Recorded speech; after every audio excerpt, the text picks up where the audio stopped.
Bonjour à tous et bienvenue à l'Église Connexion. Alors, si on se retrouve chaque dimanche, c'est qu'on a vraiment dans le cœur cette volonté de venir louer avec d'autres chrétiens ce Dieu unique, ce Dieu qui nous a créés et de se souvenir de ce qu'il a fait pour nous. Alors, par toute son œuvre, en fait, Dieu, il est vainqueur sur Satan et sur le monde. Et une conséquence directe de notre attachement à lui est que nous sommes, nous aussi, victorieux avec lui. Alors, je vous invite à ouvrir votre Bible dans l'Épître aux Romains et à lire avec moi le chapitre, une partie, enfin des portions du chapitre 8. Et je commencerai au verset 17. Or, si nous sommes enfants de Dieu, nous sommes aussi héritiers, héritiers de Dieu et co-héritiers de Christ, si toutefois nous souffrons avec lui, afin de prendre aussi part à sa gloire. J'estime que les souffrances du moment présent ne sont pas dignes d'être comparées à la gloire qui va être révélée pour nous. De fait, la création attend avec un ardent désir la révélation des fils de Dieu. En effet, la création a été soumise à l'inconsistance, non de son propre gré, mais à cause de celui qui l'y a soumise. Toutefois, elle a espérance d'être elle aussi libérée de l'esclavage, de la corruption, pour prendre part à la gloire, à la glorieuse liberté des enfants de Dieu. Or, nous savons que, jusqu'à maintenant, la création tout entière soupire et souffre les douleurs de l'accouchement. Et ce n'est pas elle seule qui soupire, mais nous aussi, qui avons pourtant dans l'esprit un avant-goût de cet avenir, nous soupirons en nous-mêmes en attendant l'adoption, la libération de notre corps. Et je saute jusqu'au verset 28. Du reste, nous savons que tout contribue au bien de ceux qui aiment Dieu. Alors en réalité, ce qui m'a fait penser à ce thème et à ce passage, c'est que cette semaine, Dieu a mis fin à la vie d'un père de famille, un ami pour moi, et quelqu'un pour qui d'ailleurs on a beaucoup prié dans notre groupe de communauté. Et, euh, et si je vous dis ça, c'est qu'en fait tout au long de ces longues années de maladie, il a témoigné et partagé avec force jusqu'au bout du chemin sa paix et son réconfort qu'il vivait avec Dieu. Et l'objet de ma pensée, c'est de vous lire le message que l'on a reçu de sa femme pour nous annoncer son décès. Je vous le lis, c'est « Mon très cher et tendre amour vient d'arriver dans les bras de Jésus. Le déchirement est immense, terrible, mais quel réconfort de savoir qu'il goûte enfin la guérison éternelle. Il ne souffre plus. » Alors, cette famille, on peut dire qu'elle est sortie victorieuse d'une épreuve immense, d'une épreuve qui est inqualifiable. Pourquoi? Tout simplement parce qu'elle s'est confiée à Dieu. Alors, cet homme qui est parti cette semaine, malgré sa souffrance terrible, la souffrance de son corps, mais il sentait son âme qui était son âme en paix, son âme qui était portée, qui était réconfortée dans les bras de Jésus. Et en témoignant de tout ça aux autres, à ses contemporains, à ceux qui l'ont soigné, à ses proches, il a rendu gloire à Dieu. Et je pense même aux enfants qui garderont finalement ce formidable exemple, l'exemple d'un père qui est resté attaché, qui est resté fidèle à Dieu jusqu'au bout de sa vie terrestre, qui est resté aussi paisible, hein, qui n'était pas par conséquent tourmenté de ce qu'il attendait après la mort, puisqu'il savait qu'il se retrouverait dans les bras de Jésus. Et puis voilà, il a su aussi témoigner que toutes les forces qu'il puisait, qu'il avait, il les puisait en Dieu. Pardon. Alors, ce que j'aimerais ce matin, c'est que nous gardions en mémoire vraiment que grâce à Dieu, nous pouvons surmonter et nous pouvons sortir victorieux dans chaque situation de nos vies. Et voilà, que nous pouvons vraiment le louer pour cela. Et, euh, et je pensais aussi, en préparant ce passage, à ce qu'on a vu il n'y a pas longtemps avec les amis de Daniel qui ont pu exprimer ceci. Alors je paraphrase un peu. Ils ont pu dire lorsque on s'apprêtait à les jeter dans la fournaise, notre Dieu, celui que nous servons, peut nous délivrer et il nous délivrera. Et même s'il ne le faisait pas là, maintenant, parce que c'est sa volonté, ça ne change rien. La victoire éternelle qui nous attend est tellement plus grande. Voilà, alors c'est sur ces choses que j'aimerais que nous chantions les deux prochains chants.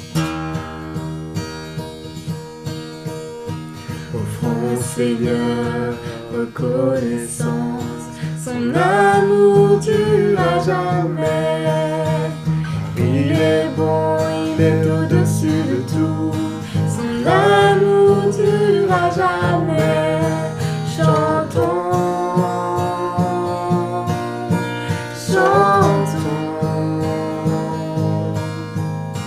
d'une main puissante et d'un bras tendu, son amour durera jamais. Il nous donne une vie nouvelle, son amour durera jamais. Chantons, chantons, chantons, chantons. À jamais Dieu est fidèle, à jamais Dieu est grand, à jamais Dieu est avec nous, à jamais, à jamais, à jamais Dieu est fidèle, à jamais Dieu est grand, à jamais Dieu est avec nous, à jamais, à jamais, à jamais.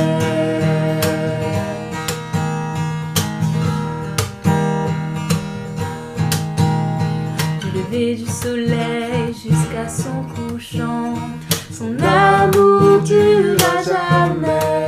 Oui, par la grâce de Dieu, nous persévérons. Son amour durera jamais. Chantons, chantons,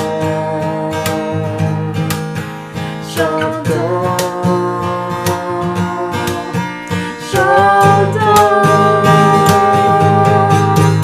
À jamais Dieu est fidèle, à jamais Dieu est grand, à jamais Dieu est avec nous, à jamais, à jamais, à jamais Dieu est fidèle, à jamais Dieu est grand, à jamais Dieu est avec nous, à jamais, à jamais, à jamais.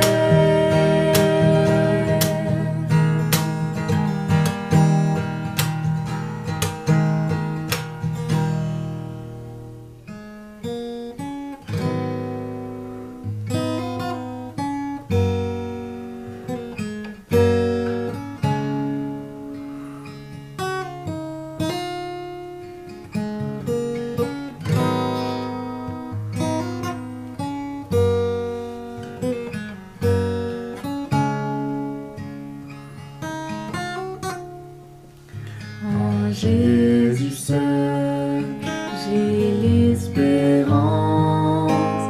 Il est ma flamme, ma force, mon chant, pierre angulaire, mon fondement.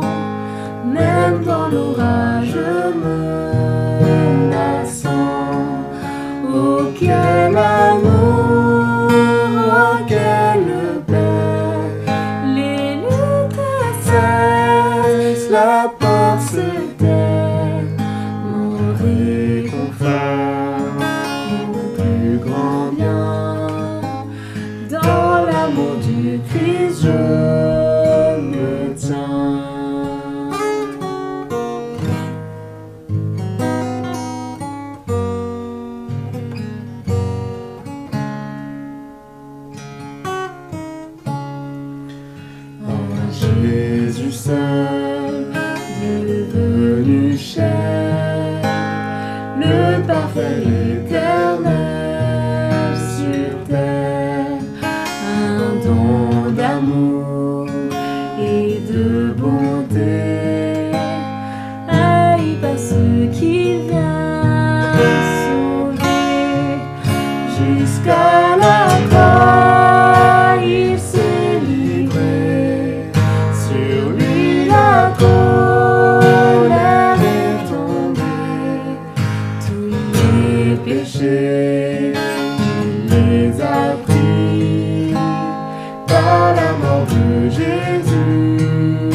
accusé ni condamné.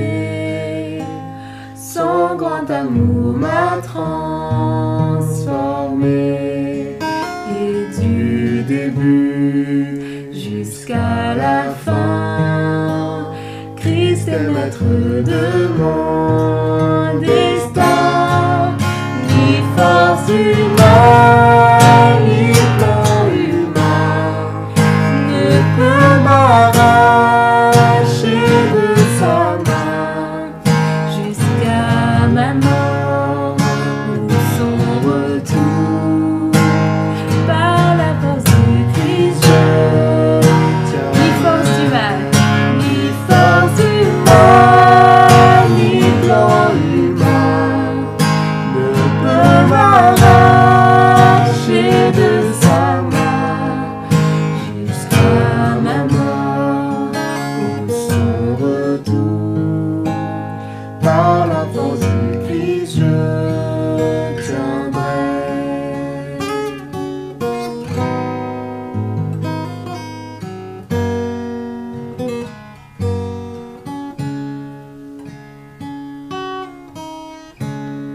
Alors bien souvent, nous avons vraiment du mal à réaliser pleinement cette vérité-là, cette vérité que nous sommes victorieux en Dieu, avec Dieu, tout simplement parce que nous restons des hommes. Et qui dit homme, dit pécheur. Alors ceci est vrai, totalement vrai, mais à l'exception d'un seul homme, c'est Jésus. Jésus qui n'a pas succombé au péché, qui est allé jusqu'à la mort pour nous délivrer de notre mauvaise nature.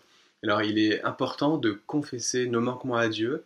Demandons-lui, du coup, par la prière, pardon encore ce matin pour notre péché. Et replaçons-nous, en fait, sous sa sainteté, et voilà, que nous puissions proclamer que nous avons conscience de notre mauvais état de cœur, mais par contre que nous croyons que Jésus est allé jusqu'à la mort et qu'il en est sorti victorieux.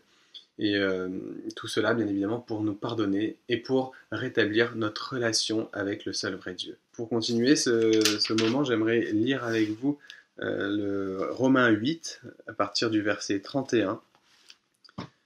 Que dirons-nous donc de plus? Si Dieu est pour nous, qui sera contre nous? Lui qui n'a pas épargné son propre Fils, mais l'a donné pour nous tous. Comment ne nous accorderait-il pas aussi tout avec lui? Qui accusera ceux que Dieu a choisis? C'est Dieu qui les déclare justes. Qui les condamnera? Jésus-Christ est mort, bien plus il est ressuscité, et il est à la droite de Dieu, et il intercède pour nous. Qui nous séparera de l'amour de Christ? Serait-ce la détresse, l'angoisse, la persécution, la faim, le dénuement, le danger ou l'épée? Je lis à partir du verset 37. Au contraire, dans tout cela nous sommes plus que vainqueurs grâce à celui qui nous a aimés. En effet, j'ai l'assurance que ni la mort, ni la vie, ni les anges, ni les dominations, ni le présent, ni l'avenir, ni les puissances, ni la hauteur, ni la profondeur, ni aucune autre créature ne pourra nous séparer de l'amour de Dieu manifesté en Jésus-Christ notre Seigneur. Alors là, je vous propose maintenant de prendre un temps de silence, un temps pour prier aussi, pour nous placer ou nous replacer sous la sainteté de Dieu et de considérer ou de reconsidérer notre état de pécheur.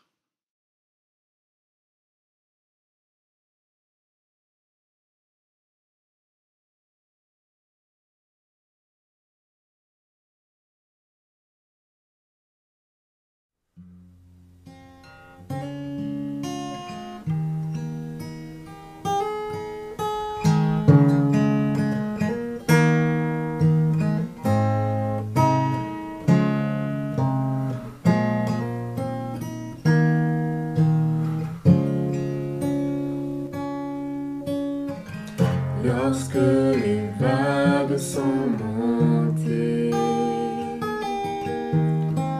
la grâce de Jésus m'a sauvé. Il m'a placé sur une terre ferme. Le Seigneur est mon salut.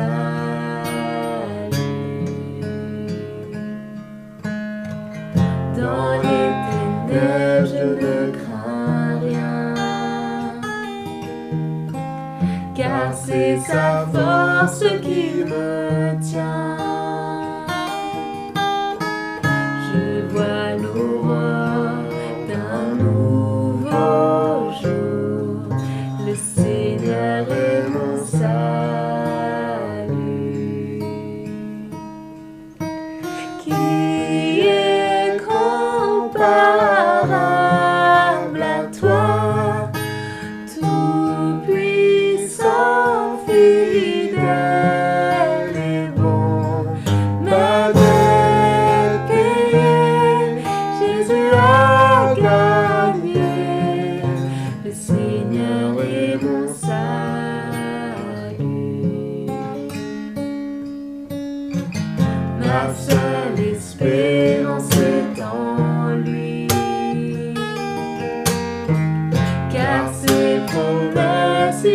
accompli.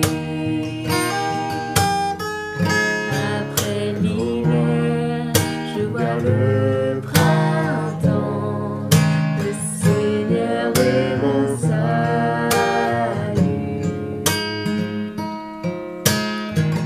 Pendant l'attente, quand je n'ai rien, après la perte dans le besoin, sa grâce assure mon avenir.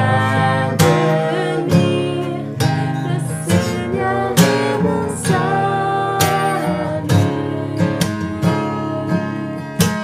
Qui est comparable à toi, tout-puissant, fidèle et bon? M'avait crié, Jésus a gagné. Le Seigneur est mon salut.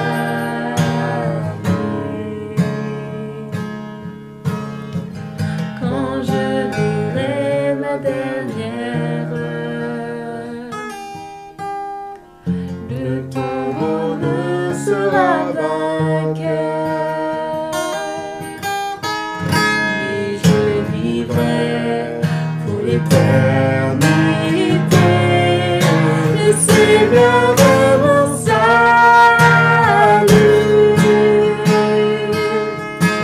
Qui est comparable à toi, tout-puissant, fidèle et bon? M'avait crié, Jésus a gagné. Le Seigneur est mon salut. Gloire à toi, ô Dieu le Père. Gloire à toi, ô Dieu le Fils. Gloire à toi, ô Dieu l'Esprit Saint. Le Seigneur est mon salut. Gloire à toi, ô Dieu le Père. Gloire à toi, ô Dieu le Fils. Gloire à toi, ô Dieu l'Esprit Saint. Le Seigneur est mon salut. Le Seigneur est mon salut. Le Seigneur est mon salut.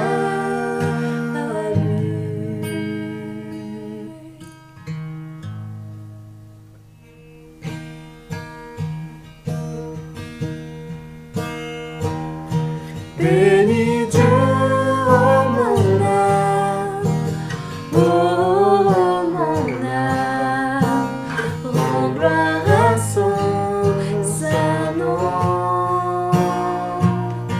Oh, chante comme jamais, oh mon âme, rends gloire à son saint nom.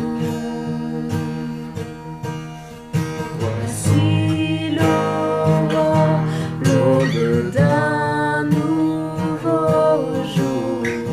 Pour toi un chant doit s'élever devant ce qui m'attend et ce qui pourrait arriver.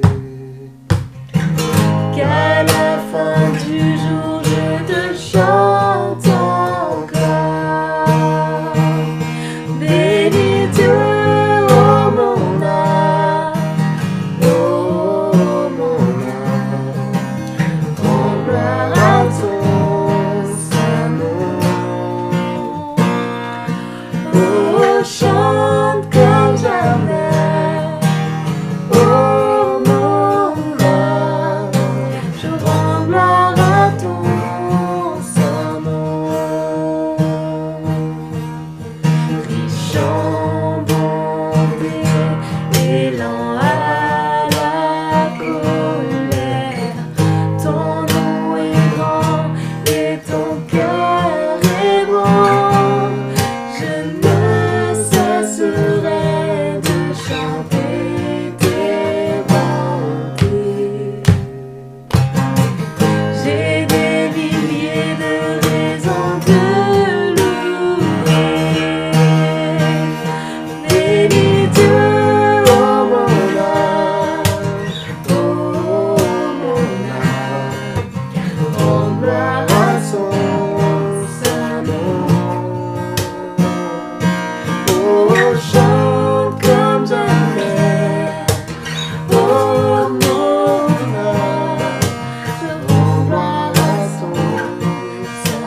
bienvenue à l'Église Connexion. On est très heureux de vous avoir parmi nous aujourd'hui. On va être dans le livre de Daniel au chapitre 7 aujourd'hui, mais avant de commencer, j'aimerais qu'on prie ensemble. Donc, prions.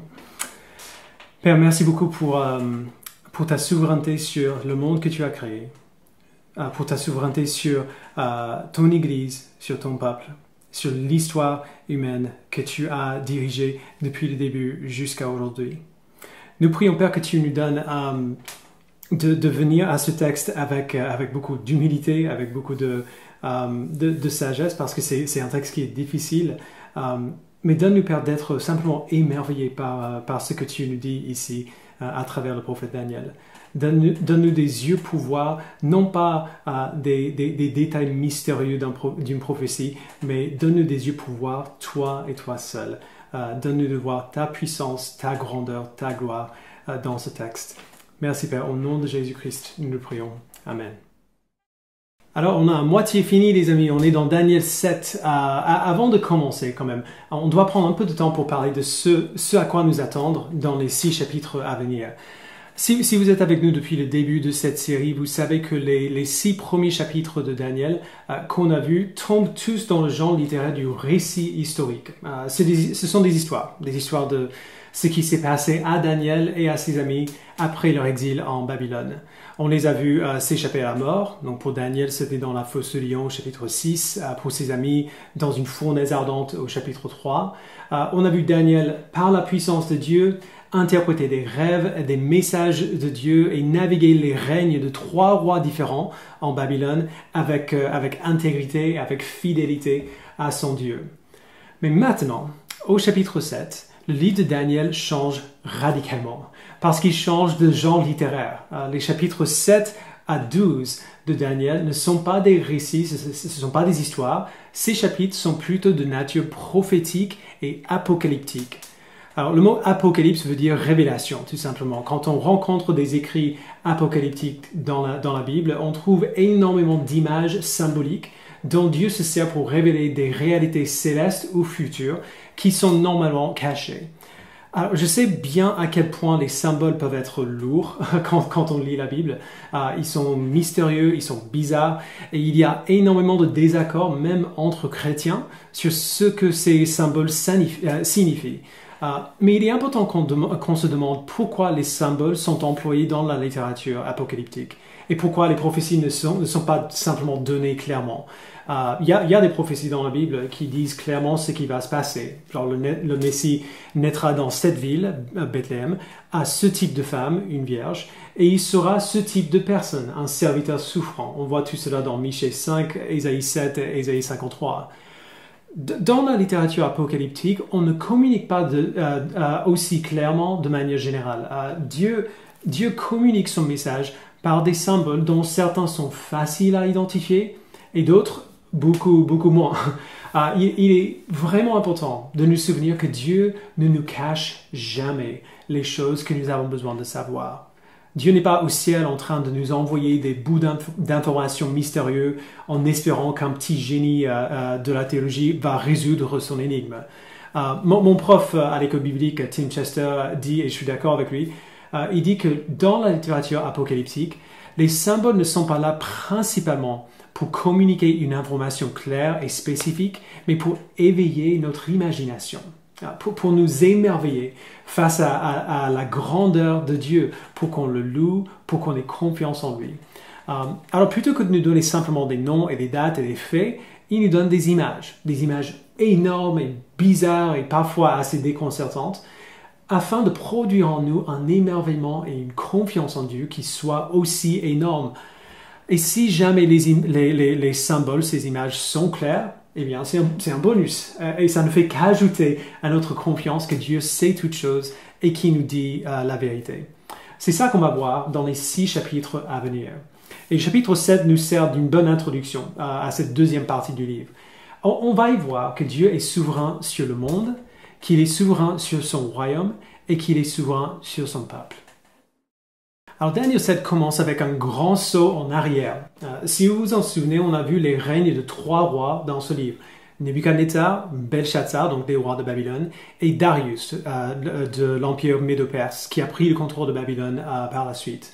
Mais le premier verset de Daniel 7 commence en disant « La première année du règne de Belshazzar sur Babylone, Daniel fit un rêve. » Alors là, on remonte au début du règne du deuxième roi qu'on a vu, Belshazzar, celui qui a vu le message écrit sur le mur. Et la vision de Daniel est en quelque sorte une deuxième version du rêve qu'a eu Nebuchadnezzar au chapitre 2.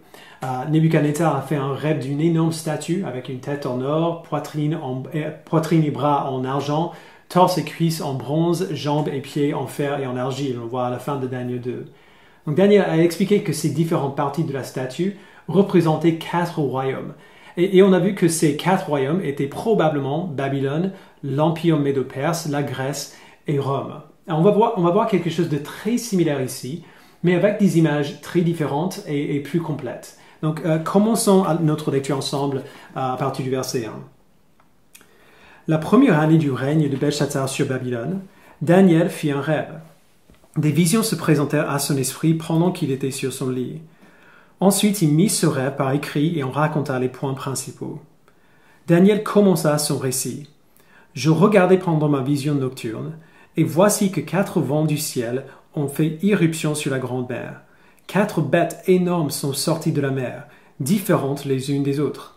La première ressemblait à un lion et avait des ailes d'aigle. Pendant que je regardais, ses ailes ont été arrachées. Elle a été soulevée de terre et mise debout sur ses pattes, comme un homme, et un cœur d'homme lui a été donné. Puis est apparue une deuxième bête, qui ressemblait à un ours.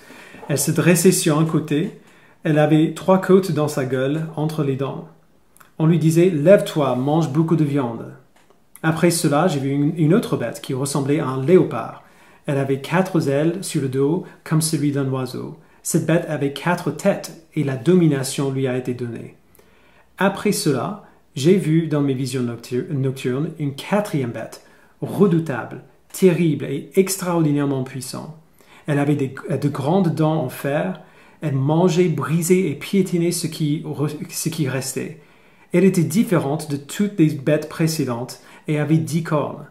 Je regardais les cornes et j'ai vu une petite corne sortir du milieu d'elle. 3 des premières cornes ont été arrachées devant elle. Sur cette corne, il y avait des yeux pareils à ceux d'un homme et une bouche qui parlait avec arrogance. Je vous ai dit que c'était bizarre. Plutôt qu'une grande statue avec 4 parties, ici on a 4 bêtes qui sont progressivement plus étranges les unes que les autres. Juste entre parenthèses, j'ai adoré ce passage quand j'étais petit, j'y comprenais rien, mais j'aimais beaucoup ces images de ces bêtes féroces et étranges. Bref, la première bête est un lion avec les ailes d'un aigle. Cette bête correspond à la tête dorée de la statue au chapitre 2. On voit au verset 4 que les ailes sont arrachées, la bête est soulevée et mise debout comme un homme et un cœur d'homme lui est donné. Alors déjà, cette image devrait nous dire quelque chose. Ça, c'est Nebuchadnezzar, le premier roi de ce livre. Son royaume, c'est le royaume de Babylone.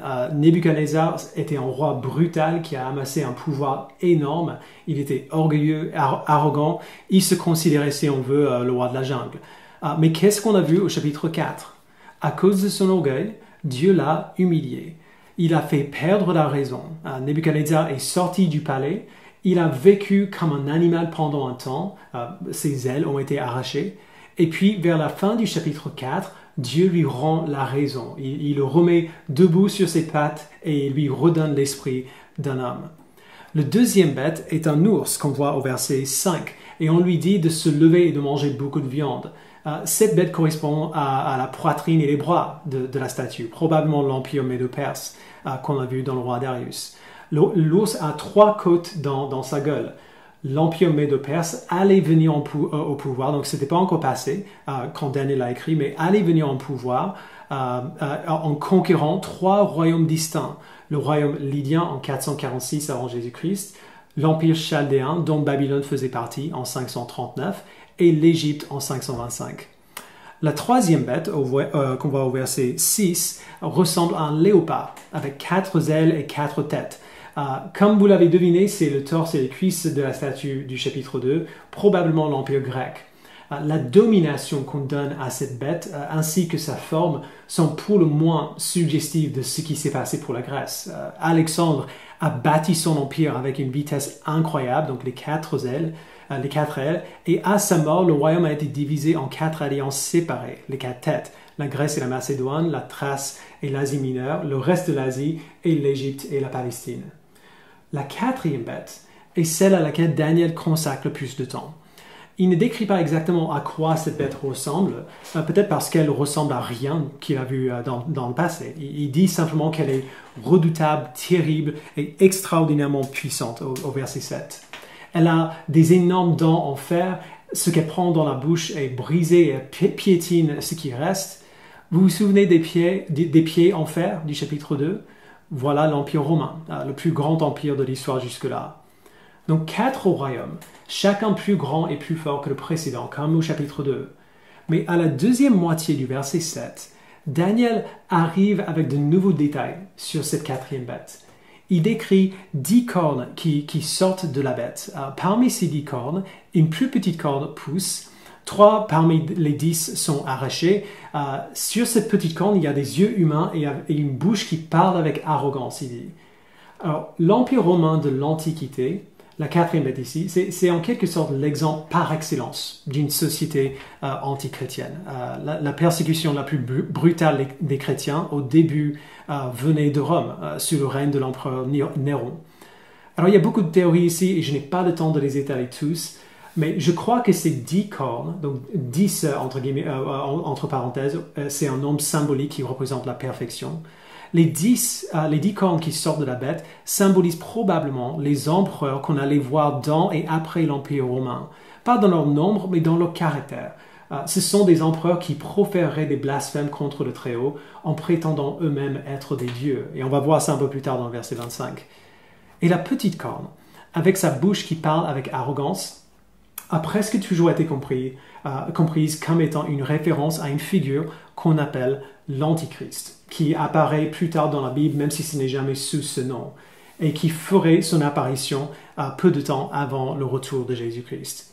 Beaucoup de chrétiens adorent spéculer autour de qui est précisément cet Antichrist. Personnellement, je ne suis pas convaincu qu'il y aura seulement une personne dans l'histoire qui sera l'Antichrist. Peut-être que si, mais il est important de noter quand même ce qui fait, ou plutôt ce qui manifeste. Dans la vision de Daniel, cette petite corne est une sorte de manifestation du mal lui-même, une manifestation ultime de tout ce qui est contre Dieu ou anti-Christ. Alors ce n'est pas surprenant qu'à travers l'histoire, les chrétiens ont identifié des personnes contemporaines ou récentes comme étant l'Antichrist. Les premiers commentateurs protestants voyaient la petite corne dans le pouvoir de l'Église catholique. Calvin la voyait dans Rome elle-même. Encore d'autres ont vu des liens plus modernes comme Staline ou Hitler, ou aux États-Unis, chez moi, même Barack Obama. Je pense qu'on devrait éviter d'identifier un individu spécifique comme étant la petite corne, ou comme les 10 autres cornes d'ailleurs, parce que je ne pense pas que ce soit le but de cette vision. Je pense que son but, c'est de montrer qu'il y aura toujours des royaumes dans ce monde qui parleront contre le règne de Dieu et qui les rejetteront, comme Rome l'a fait avec ses empereurs qui prétendaient être des dieux. Et que l'Antichrist soit une personne spécifique dans l'histoire ou non, nous savons qui est derrière son activité. Et c'est Satan lui-même qui tente et qui manipule et qui pousse ses rois et ses royaumes à blasphémer contre Dieu et à persécuter le peuple de Dieu. Alors tout cela, les 8 premiers versets, ce n'est que de la mise en scène. Mais c'est très important. Ces 4 royaumes prophétisés dans le rêve de Nebuchadnezzar au chapitre 2 et ici dans la vision de Daniel sont bel et bien venus. Et même si on peut débattre sur les détails, personne ne pourrait suggérer que des rois comme ceux-là ont existé depuis bien longtemps. Des rois qui cherchent à se placer comme l'autorité ultime de leur royaume. Mais la question c'est qui a l'autorité sur les rois? Daniel a déjà donné la réponse à cette question à plusieurs reprises dans ce livre. Dieu a l'autorité sur ses rois. Il donne l'autorité et il enlève l'autorité comme il le souhaite. Comme il a dit à Nebuchadnezzar au chapitre 4, c'est ça, le Très-Haut domine sur toute royauté humaine et il la donne à qui il le désire. Mais comment est-ce que l'autorité de Dieu, notamment son autorité sur des rois et des royaumes qui sont souvent injustes et sous l'influence de Satan, comment est-ce que son autorité s'exerce? Comment Dieu appuie-t-il son autorité sur ces royaumes injustes et qu'est-ce qui se passe quand il le fait? Voilà la vraie question de ce texte et on y trouve la réponse dans les versets suivants. Donc lisons versets 9 à 12. Pendant que je regardais, on a placé les trônes et l'Ancien des jours s'est assis. Son vêtement était aussi blanc que la neige et les cheveux de sa tête pareils à de la laine pure. Son trône était de flammes et ses roues étaient un feu dévorant. Un fleuve de feu coulait et sortait de devant lui. Des dizaines de milliers le servaient et des dizaines de millions se tenaient debout devant lui. Les juges se sont assis et des livres ont été ouverts. J'ai alors regardé à cause des paroles arrogantes que prononçait la corne.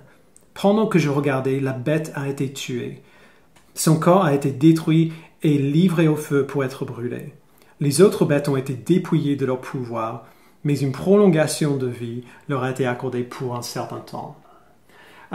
Alors que Daniel regarde, on place des trônes et sur le trône central, l'Ancien des jours s'assoit. On voit verset 9.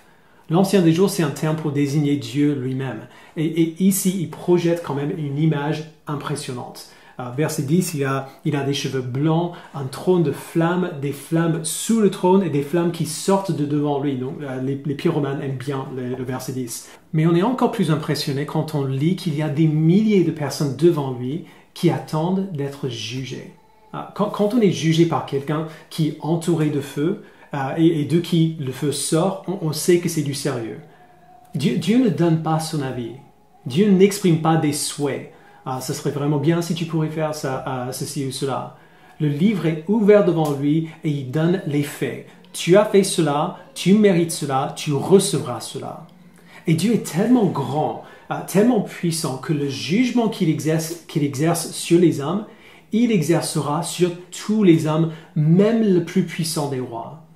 Dans les versets 11 et 12, la bête, d'où la petite corne lance des paroles arrogantes, elle est tuée sur le champ et son corps est détruit, brûlé.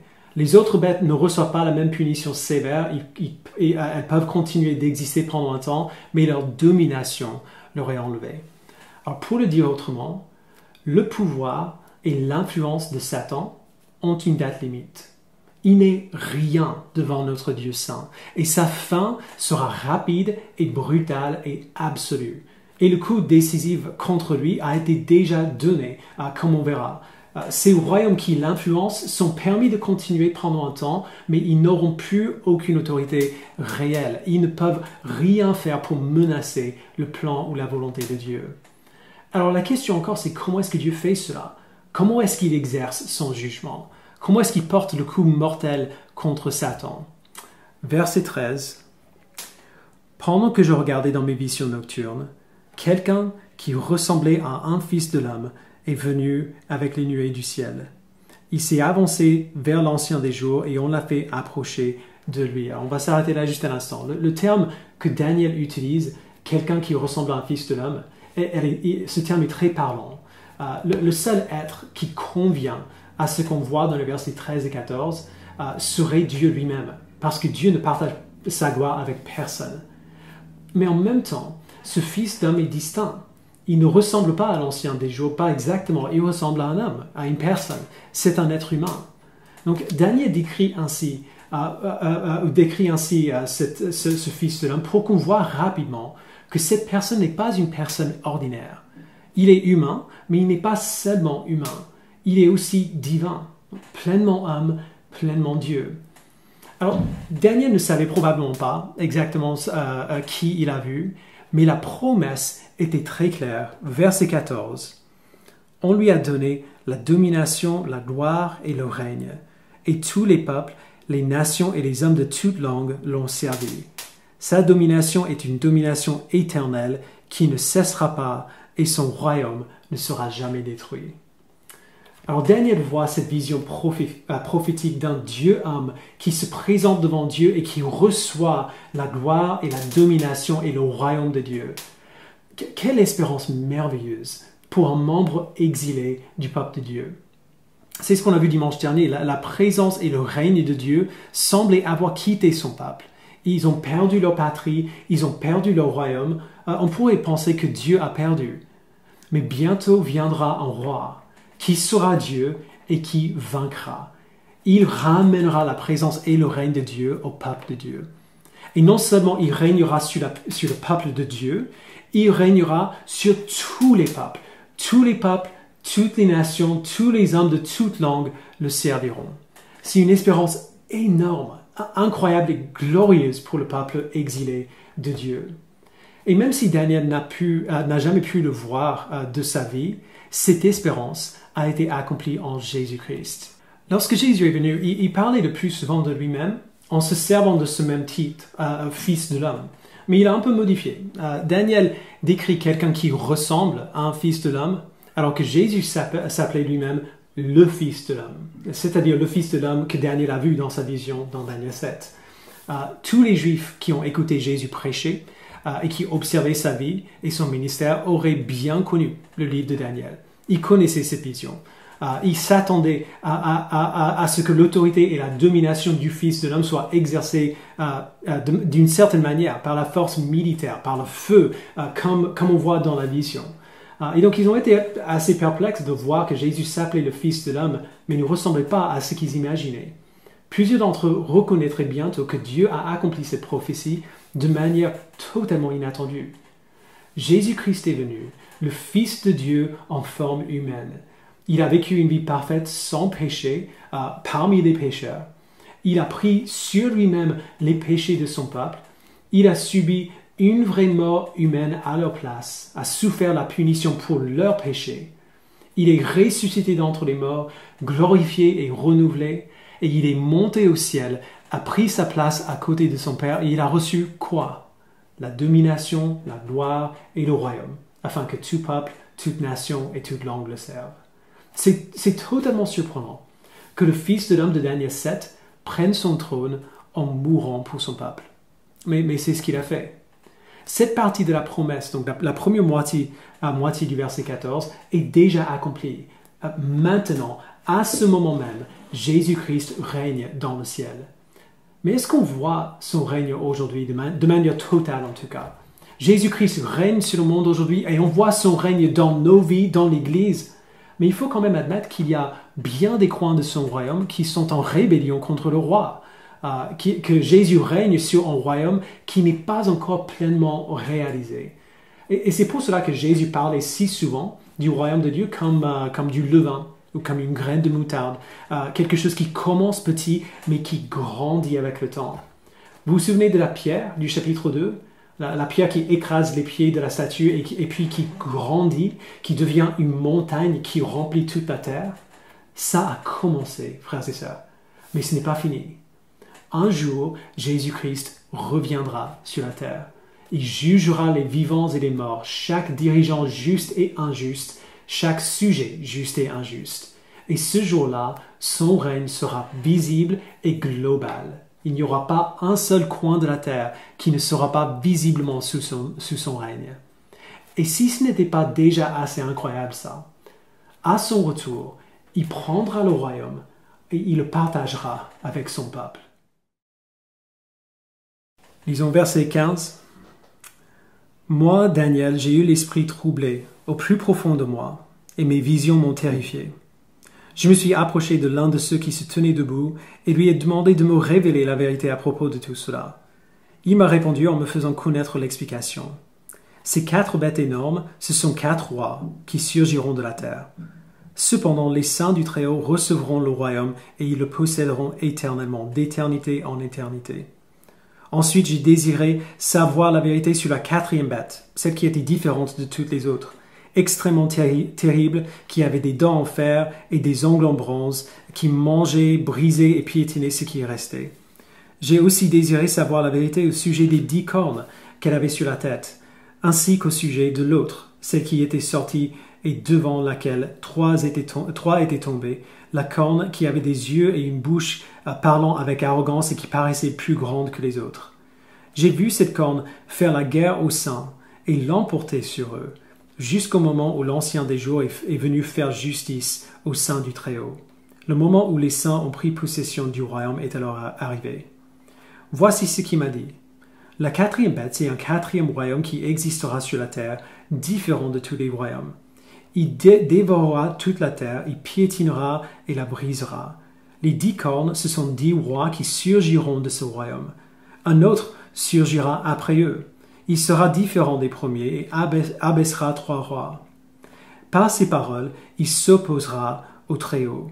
Il opprimera les saints du Très-Haut et projettera de changer les temps et la loi. Les saints seront livrés à son pouvoir pendant un temps, 2 temps et la moitié d'un temps. Puis le jugement viendra et on lui retirera sa domination. Elle sera définitivement détruite et anéantie.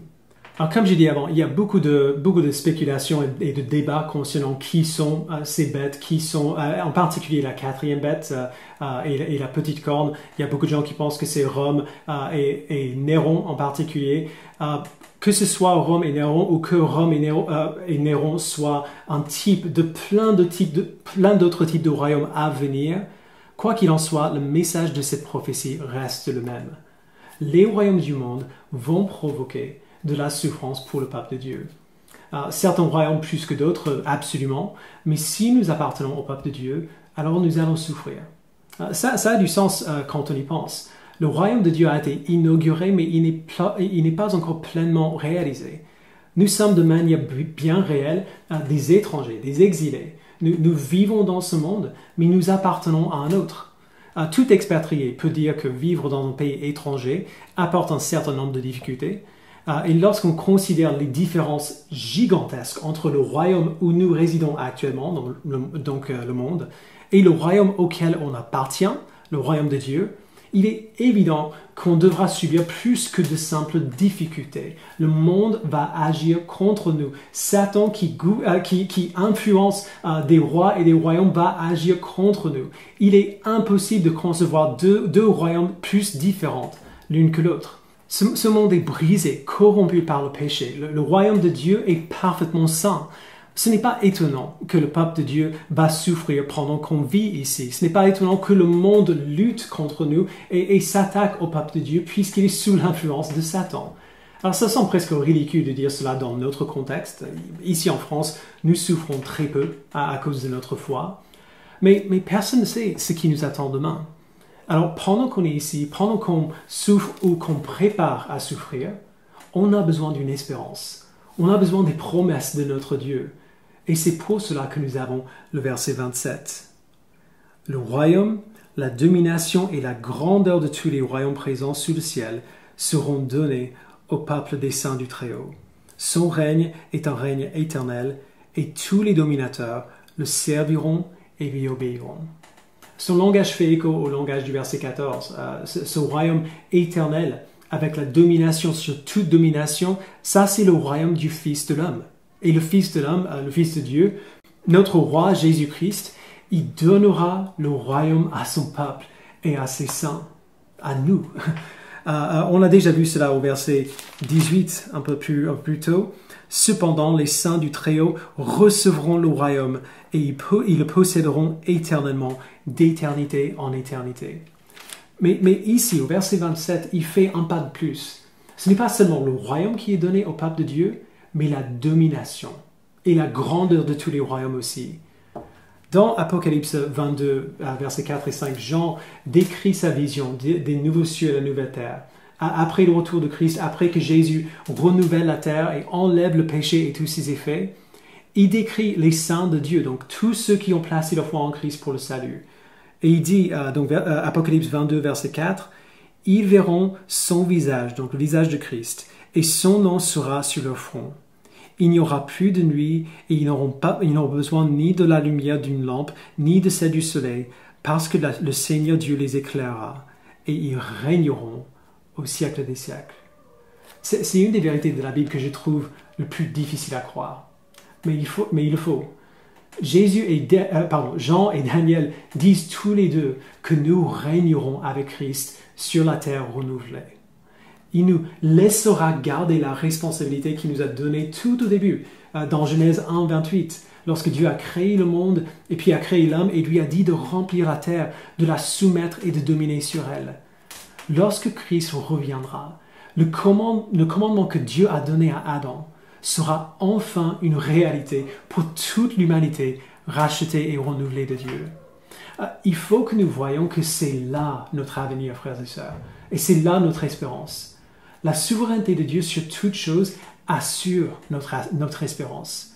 Si Dieu n'était pas souverain, il ne pourrait pas faire ce genre de promesses, parce qu'il serait ligoté à notre libre arbitre. Il serait obligé de faire ce que nous voulons faire. Et combien de fois avons-nous vu que personne ne choisit Dieu tout seul? Mais puisque Dieu est souverain, il peut nous promettre ces choses. Il peut promettre de partager son royaume avec son peuple, et il peut accomplir sa promesse. Alors, je sais que ça fait beaucoup d'infos. Imaginez ce que ça a dû être pour Daniel. Verset 28, on lit « Ici prend fin le message. Moi, Daniel, j'ai été si terrifié par mes pensées que j'en ai changé de couleur. J'ai gardé cette parole dans mon cœur. » C'est un peu l'idée derrière la littérature apocalyptique. Mais une fois qu'on a pu absorber les images et intégrer le message des prophéties, on voit que ces réalités présentes et futures changent énormément de choses pour nous. Pour aujourd'hui, on va se contenter de trois choses que ces réalités changent pour nous. On a vu dans les versets 1 à 8 que Dieu est souverain sur le monde. Puisque Dieu est souverain sur le monde, même sur ce monde pécheur, nous n'avons pas besoin de craindre le monde. Tellement de chrétiens se trouvent bloqués, entre guillemets, dans leur vie avec Christ parce qu'ils ont peur de ce que le monde fera s'ils obéissent à Dieu. Peur de ce que les amis diront. Peur de ce que la famille fera, peur de ce que les collègues penseront, peur de ce que leurs employeurs feront, peur de ce que le gouvernement fera, et ainsi de suite.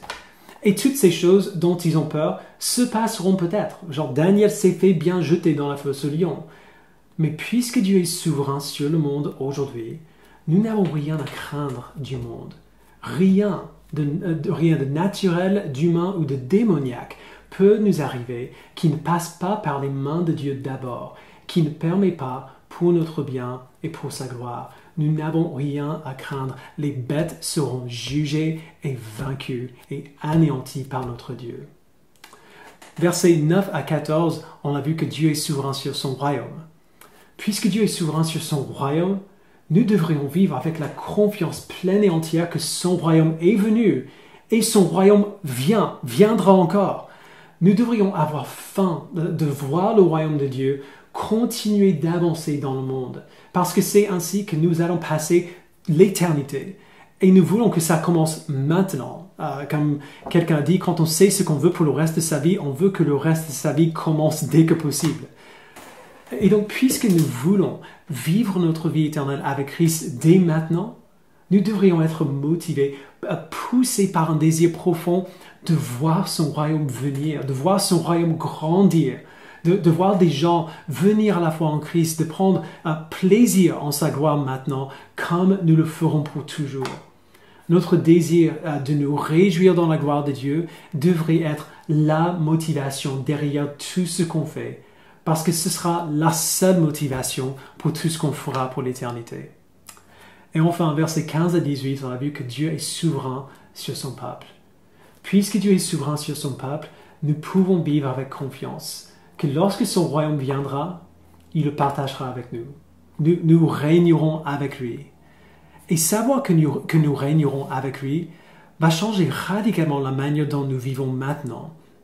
Le théologien James Boyce a écrit « Si nous régnerons avec le Seigneur Jésus-Christ un jour, nous devrions pouvoir montrer un peu de la sagesse et de la justice de son règne maintenant, sans devoir faire appel à des non-croyants pour régler nos désaccords internes. Plus que cela, nous devrions être des modèles d'intégrité, de compassion, d'amour, d'honnêteté et de sagesse dans nos affaires avec les autres. Frères et sœurs, Dieu est souverain sur ce monde, même les royaumes injustes et sous l'influence de Satan.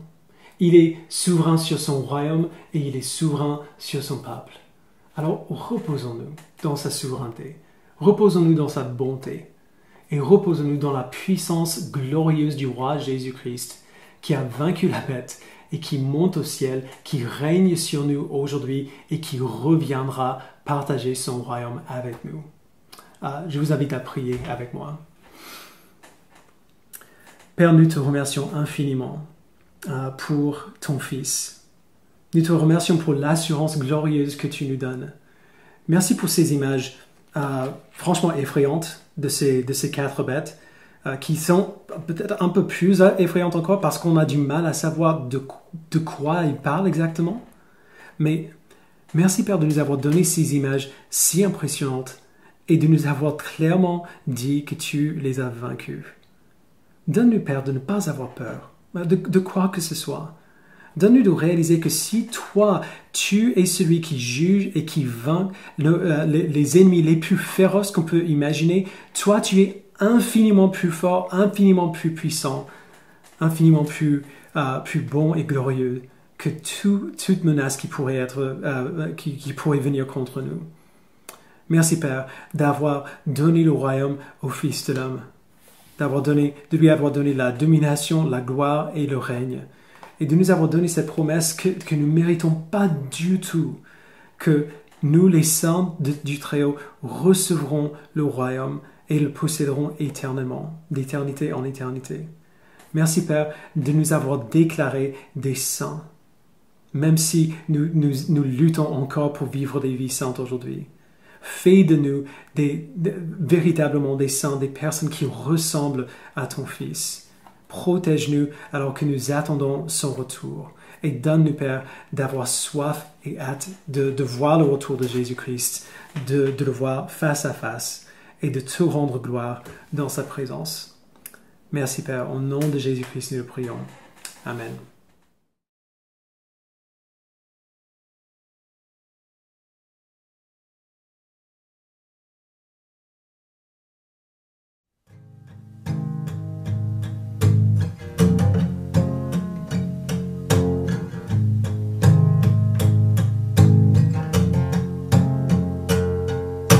Qui a mesuré les océans, qui a compté les jours de demain. Rois et nations tremblent à sa voix, la création l'exalte avec joie.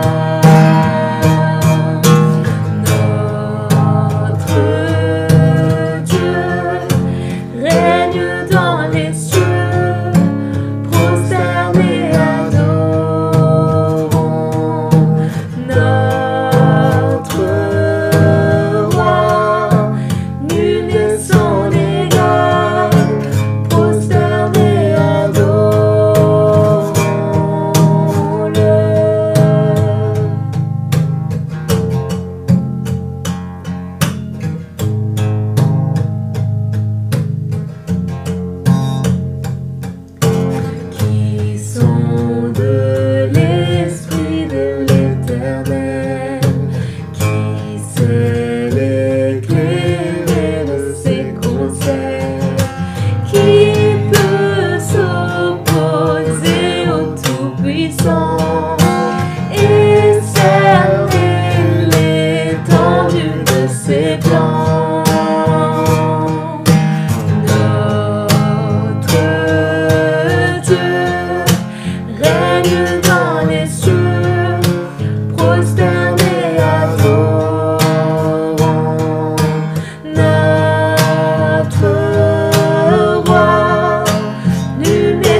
dans les cieux, prosternés adorons notre roi.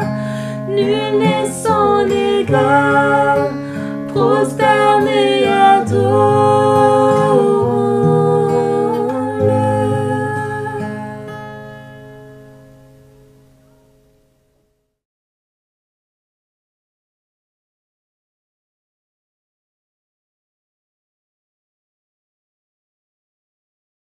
Alors, quelques annonces avant de terminer. Rappelez-vous que les annonces de cette semaine sont sur le site de l'Église à www.église-connexion.com/dimanche.